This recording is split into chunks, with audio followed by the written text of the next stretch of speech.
Hello, and welcome to Settle the Stars. Episode 8, Mercury. Turning slowly, moving fast. Hey folks, this is Alexander Winn. In this episode, we'll be visiting Mercury, the fascinating, small, rocky world zipping around the sun. This will be the first in a series of episodes exploring the solar system and all the unique histories, challenges, and opportunities it includes, one planet at a time. Mercury has captured the attention and imagination of stargazers for millennia, and today we'll take a closer look at the mysteries and discoveries that continue to shape our understanding of this little planet. Based on all the information accumulated, we can sketch out our likely observations as we make our own imaginary visit to the planet. Planning the trip would have been slightly different from visiting other planets in the solar system. A route to Mercury must take into account its unique orbit, which is the most eccentric of all the planets. That means that if you were to look at the orbit from above, you would notice it doesn't follow a circular path around the sun. The actual orbit path looks more like an oval, with the sun slightly off-center from the middle. The result is that the distance between the sun and Mercury can vary quite a bit, from 46 million kilometers to 70 million kilometers at opposite ends. As we approach and enter Mercury's orbit in preparation for landing, we would find the surface to look a lot like that of the Moon, heavily cratered and gray. One crater is particularly striking due to its massive size. It's called Caloris Planitia and could comfortably fit the state of Texas. This crater was caused by an impact so large that the terrain on the opposite side of the planet has also been altered, possibly by shock waves traveling around the planet and converging on the other side. There would be mountains and ridges as expected, but upon closer examination, we would notice what look like strange ripples and wrinkles in the landscape. These are features first spotted by probes, and evidence that the planet is actually shrinking, albeit very slowly. The radius of Mercury has decreased by about 1 to 7 kilometers over time as the inside of the planet has cooled, leaving the outer crust to bunch up into these strange shapes. In the past, Mercury had a lively volcanic history. As we peer out of our imaginary spacecraft, we can still see some evidence of volcanic activity in the form of cooled lava flows in some locations. But now that the inside of the planet is cooler, the volcanoes have stopped. Inside of the planet has not cooled completely, though. Surprisingly, our ship's magnetometer can tell us that right away. Surrounding the planet is a strong and stable magnetic field. This field is much like that on Earth, in that it is dipolar and aligned with the rotational axis of the planet, but much weaker, only about 1.1% as strong as our own. These magnetic fields have only been observed on planets with a liquid, hot, iron-rich core, which generates the field with what's called a dynamo effect. As we make our preparations for landing, one more striking feature becomes obvious to us. The planet is rotating very slowly. One day on Mercury lasts 58 Earth days, and when you account for the quick time it takes to revolve around the Sun, the small planet completes 3 of its days every 2 Mercurian years. Scientists have made some of these observations, the slow rotation, the impact crater, the eccentric orbit, and strange terrain, and linked them into a single impact event that forever changed the planet. There's evidence that the entire planet was once tidally locked in its orbit around the Sun, in the same way that the Moon is tidally locked around the Earth. The Moon orbits the Sun and rotates on its axis in an extremely stable arrangement, in such a way that only one side of the Moon ever faces the Earth. Similarly, possibly for billions of years, Mercury only showed one face to the Sun. Scientists believe that an object at least 62 miles in diameter smashed into the planet, forming the massive crater and causing the slow rotation that we observe today. Once on the ground, our bodies begin to adjust once again to the presence of gravity. We only weigh a bit more than 1/3 of what we do on Earth, but our muscles, skeletons, and sense of balance welcome the familiar feeling of solid ground underfoot. Our imaginations and intuitions are mostly correct as we begin exploring Mercury. It's the closest planet to the Sun, so it must get pretty hot, right? Absolutely, to the tune of 800 degrees Fahrenheit. That's over 6 times hotter than the highest temperature ever recorded on Earth in Death Valley, California. So double check your spacesuit coolant. And while you're at it, check the heating mechanism too. because what is less obvious is that due to its extremely thin atmosphere, almost all this heat dissipates as the planet slowly rotates out of the sunlight. The result is a long, cold night where temperatures can reach as low as negative 136 degrees Fahrenheit.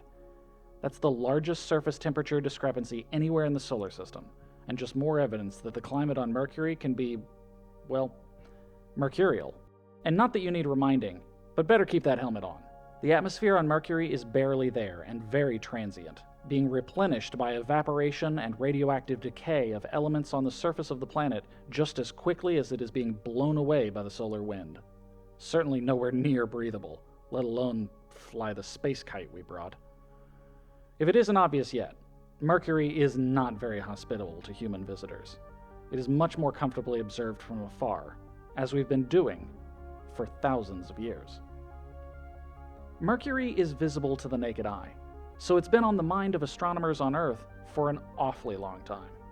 The first thing that probably stood out to early stargazers is that against the backdrop of stars that march across the sky in more or less the same formation, Mercury is one of only a handful of lights that follows a different path. We now know that these individual bodies are in fact planets, but back then they were special stars and deserved special names to designate their higher status. It would be easy to assume that Mercury was named after the god of communication and commerce for obvious reasons. It moves so quickly relative to the other stars, and it never moves far from the sun in the sky, after all. These are qualities we would expect the messenger of a king to have. But it's actually likely that the god Mercury, and similar gods in other cultures around the world, only exist because of the planet. Without the unique qualities providing inspiration, perhaps there wouldn't be a messenger god in the pantheon at all.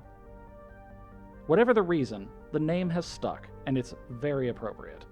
We say that things are mercurial when they change quickly, which perfectly exemplifies the small planet's quick movement around the sun and drastic surface temperature changes. But as quick as it is, Mercury was spotted and recognized well before the Romans got around to naming it. The ancient Greeks actually applied two different names to the planet originally. It was called Hermes when the planet was visible in the evening after sunset, and Apollo when it was visible in the morning before sunrise. Eventually, Hermes stuck for both, as it became clear that the two were actually the same object, which the Romans adopted as Mercury. Ancient Babylonians attributed similar divine qualities to the planet, naming it Nabu after the god of writing and divine messages. Babylonians also attributed both male and female aspects to the planet because of its appearance as both a morning and an evening star. Cultures around the world have watched Mercury closely for centuries, often linking its movements, characteristics, and even mythology with that of Venus. Because these two planets are closer to the Sun than Earth, they follow a different pattern across the sky than the rest of the planets. Being closer to the Sun also means that they both exhibit phases when viewed from Earth, much like our Moon. Being closer to the Sun from Earth also means that from here we're able to observe an event called the transit of each planet, which is when the planet passes between the Earth and the Sun. Mechanically, it's like a solar eclipse, except that because Mercury is so much farther away from us than the Moon, it doesn't block as much light from the Sun.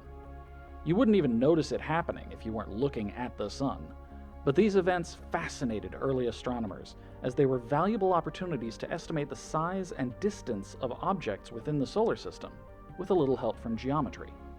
Transits of Mercury are quite frequent given the speed of the small planet's orbit, but much rarer are events called occultations. These occur when multiple planets align perfectly in their orbits with Earth, and astronomers in 1737 were delighted to observe the occultation of Mercury and Venus from the Royal Observatory in Greenwich. The same event won't happen again until December 3rd, 2133. Mercury's closeness to the Sun and tiny size makes it quite difficult to observe from Earth, so it was only a matter of time before we tried getting right up close for a look. But of course, being near the Sun also presents unique challenges to probes and spacecraft as well. For starters, there's less room for navigational errors. In wider space, adjustments are easy to make with small thrusters, but when targeting a small object so close to the Sun, high speeds and proximity to the star mean that one wrong move could send your expensive probe right into the Sun. Of course, radiation and temperatures threaten to fry the delicate instruments and electronics as well. But as you might expect, those challenges haven't been enough to dissuade us from taking a shot at a valuable close-up look at Mercury. In the mid-1970s, Mariner 10 made the first flyby of the planet and provided an unprecedented view of the planet's geological features and discovered the planet-wide magnetic field.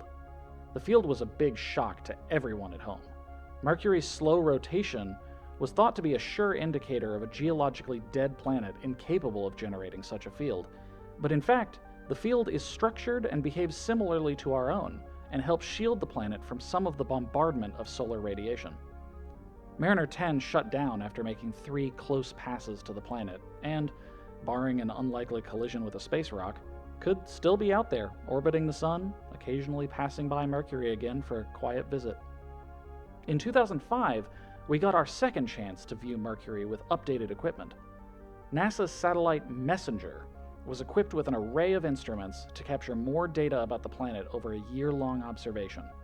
Scientists were eager to see more of Mercury's surface and find out more about the geological history, search for water, and puzzle out how it can maintain even a sparse atmosphere. We discovered that there is in fact water on the surface of Mercury, locked in ice deep in craters and crevices away from the sunlight. Messenger completed its mission successfully on April 24, 2015, and went out with a bang, leaving a 52-foot crater as it fell to the surface. The future of Mercury is bright, if you'll pardon the pun. In 2018, the European Space Agency and the Japanese Space Agency joined together to launch Bepi Colombo, a new mission to probe the planet and discover even more. When it reaches Mercury in 2025, it will spend a year studying the magnetic fields and capturing a variety of new infrared, ultraviolet, X-ray, and gamma-ray images of the surface to answer some of the biggest questions we have about the planet. As is normal for all scientific ventures, hopefully these new observations will lead to even more questions, more missions, and more discoveries in the future. Building on the contributions and careful observations of astronomers for centuries, we've collected a huge amount of information about one of the most mysterious and unusual planets in our solar system. I hope you enjoyed learning about Mercury, and I look forward to continuing our voyage across the stars in upcoming episodes. In the meantime, be sure to subscribe if you haven't already. Settle the Stars is available on pretty much every podcasting platform, and we're also mirroring our episodes on YouTube at youtube.com/edgeworksentertainment, and be sure to ring that bell so you know when there's a new episode. And don't miss the other awesome shows that are a part of the Edgeworks Nebula: Slice of Science, The Synthesis, and our upcoming show You Have My Sword, where Christy Pride will be analyzing and deep diving into the world of Lord of the Rings and J.R.R. Tolkien's Middle-earth. Thank you all for listening, and as always, happy terraforming. Settle the Stars is a proud member of the Edgeworks Nebula, a collection of intriguing and informative podcasts from Edgeworks Entertainment. Edgeworks Nebula.